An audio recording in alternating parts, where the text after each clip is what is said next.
Hello everyone, welcome to back my channel. क्या आपको भी इडली बनाना सर दर्द लगता है? क्या आप भी मेहनत और टाइम बचाने के लिए इडली बाहर से ख़रीद कर खाते हैं? इडली खाने में जितना टेस्टी और हेल्दी होता है, बनाने में उतना ही ज़्यादा हार्ड और टाइम टेकन है। और अगर मैं कहूँ कि मेरे पास इडली की ऐसी रेसिपी है जिसमें दाल चावल भिगाने का या फिर पीस कर रात भर रखने का झंझट नहीं है, तो आप इसे ज़रूर ट्राई करना चाहेंगे। इसके लिए चावल की इडली एक बेहतरीन विकल्प है। आप सुबह की जल्दी में हो और एक टेस्टी और पौष्टिक नाश्ता बनाना चाहते हैं, तो ये केवल बनाने में आसान ही नहीं बल्कि बहुत ही टेस्टी और हेल्दी भी होती है। तो झटपट बनकर तैयार हो जाती है। चलिए इसे हम बनाना स्टार्ट करते हैं। सबसे पहले हम इडली का बैटर बनाएंगे। तो इसके लिए हम लेंगे एक बड़े बाउल से 3 बड़े बाउल नाप करके चावल का आटा, और इसी बाउल से हाफ बाउल नाप कर आप उड़द की दाल का आटा ले लीजिए। दोनों चीज़ों को पहले आपस में अच्छे से चम्मच से मिक्स कर लीजिए। फिर इसमें हम 1 टीस्पून नमक या स्वाद अनुसार नमक डालकर अच्छे से मिक्स करेंगे।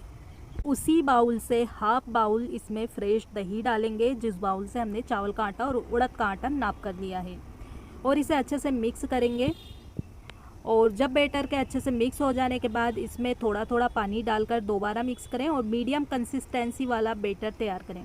आज की चावल की इडली बहुत ही फुली फुली सॉफ्ट बनने वाली है। आप खाएंगे ना, मुंह में घुलने वाली, बहुत मज़ा आने वाला है आपको। देखना आप बैटर में पानी मिक्स हो जाने के बाद अब इस बैटर को हम कवर करके 20 मिनट के लिए रख देंगे। अगर आपका दही ज़्यादा खट्टा नहीं है तो आपको आधा घंटा भी लग सकता है इसे रखने में। अगले स्टेप में इडली बैटर को चेक करें। बैटर को रखे हुए मेरे अभी आधा घंटा हुआ है और इसमें अच्छे से बुलबुले पड़ने लगे। आप देख पा रहे होंगे ये बढ़िया से सेट हो गया है इडली बनाने के लिए। अब हम क्या करते हैं, इस बैटर को एक ही डायरेक्शन में, जैसे घड़ी की सुई की डायरेक्शन में अच्छी तरह से इस तरह फेंट लेंगे। जितना अच्छा फेंटेंगे बढ़िया सा हल्का हो जाएगा और फ्लफी और सॉफ्ट इडली बनेगी। इडली स्टैंड लेंगे और उसके हर सांचे में थोड़ा थोड़ा सा तेल डाल करके और सांचे में तेल लगा दीजिए। ऐसा इसलिए करेंगे क्योंकि जब हम इडली पकने के बाद निकालते हैं ना, तो बहुत आसानी से ही निकल जाती है। अब इडली बैटर में से थोड़ा बैटर हम एक अलग बाउल में निकाल लेंगे। ऐसा किस लिए करेंगे ये भी मैं आपको बताती हूँ। इससे पहले हम गैस के चूल्हे पर 2 गिलास पानी कुकर में डाल करके और इसे गर्म करने के लिए रख देंगे। अब ये जो बैटर हमने निकाला है अलग से, इसमें एक छोटी चम्मच इनो फ्रूट सॉल्ट डालें और धीरे से अच्छी तरह से मिक्स कर लीजिए। तो इनो फ्रूट सॉल्ट पर थोड़ा सा पानी डालेंगे। देखिए अच्छे से झाग बनने लगा है। तुरंत हमें इस बैटर में डालकर इसे अच्छे से मिक्स कर देना है।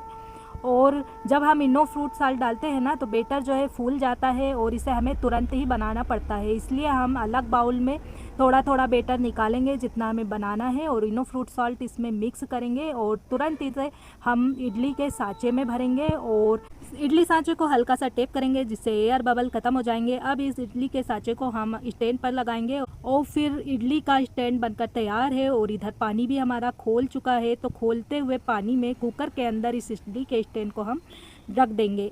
अब कुकर का ढक्कन लगाएंगे तो कुकर की लीड और सीटी दोनों हटा लीजिए और कुकर का ढक्कन लगा करके 5 मिनट के लिए हाई फ्लेम पर इसमें अच्छे से भाप बनने देंगे और फिर 15 से 20 मिनट तक इसे हम स्टीम में पकाएंगे। इसके बाद गैस को बंद कर दीजिए और कुकर के ढक्कन को खोलकर इडली को चेक करेंगे। तो इसमें हम एक कांटा प्रिक करके देखेंगे। कांटा क्लीन निकलता है, समझिए इडली जो है अच्छी तरह से कुक हो गई है। अगर कांटे में थोड़ा सा भी अमेज़ा लगता है इसे आप थोड़ा सा और पका लीजिए। तो यहाँ पर देखिए कांटा एकदम क्लीन निकला है और इडली हमारी बन चुकी है। तो इडली स्टैंड को हम कुकर से निकाल लेंगे और इसको खोलने के बाद हम थोड़ा सा ठंडा कर लेंगे। इडली जैसे थोड़ी ठंडी होगी तब इसे चाकू या चम्मच की मदद से इसे गोल घुमाते हुए निकाल लें। बहुत आसानी से ये निकल जाएगी क्योंकि हर सांचे में हमने तेल लगाया था। और जब दोबारा इडली सांचे में लगाएं ना आप, तो इसे दोबारा से थोड़ा तेल लगा लीजिए और इसी तरीके से इडली स्टीमर में या कुकर में स्टीम कर लीजिए। बहुत सिंपल है इसे बनाना। और देख रहे हैं आप कितनी सॉफ्ट फुली फुली सफ़ेद इडली चावल की बनकर तैयार है। एक इडली आपको तोड़कर दिखाती हूँ। देखिए कितनी स्पंजी, अंदर तक जाल पड़ा है और बहुत ही मज़ेदार बनकर तैयार हुई है। सांभर के साथ और नारियल की हरी चटनी के साथ गर्मा गर्मी से आप सर्व कीजिए।